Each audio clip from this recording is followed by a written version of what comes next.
So in my dream, I was living in my childhood home, but it was much different. The fireplace was still there because that house is a portal. That's why they bought it, and are keeping me restrained to a point I can't buy a home or um, do anything.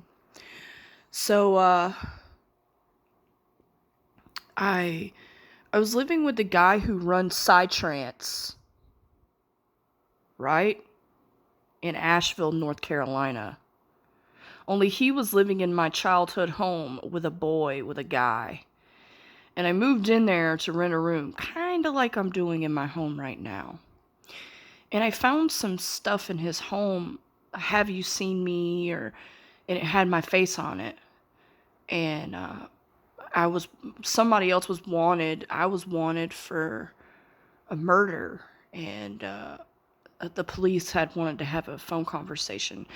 And I get the feeling he was trying to set me up or turn me in or do something like that. And I just remember the weirdest parts of the dream.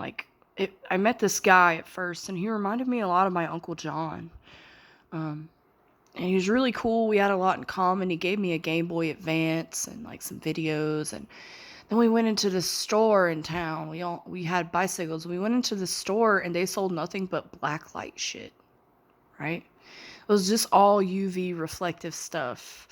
And it was really cool, and everything from like highlighters to I even found like a cover for my Game Boy Advance.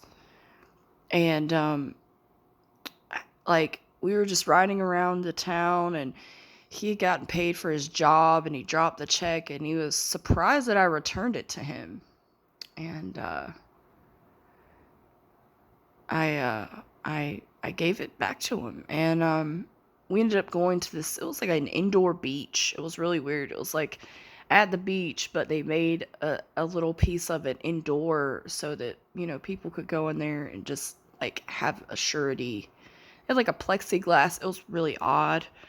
We went to a few places and I had fun. And then we went to walk around the neighborhood, and I saw this girl that died. Her name was Lauren, only it wasn't her in the body, and I started asking her questions, and she couldn't answer them completely. And so that's when I realized they were resurrecting people, but they were putting the wrong people in the bodies.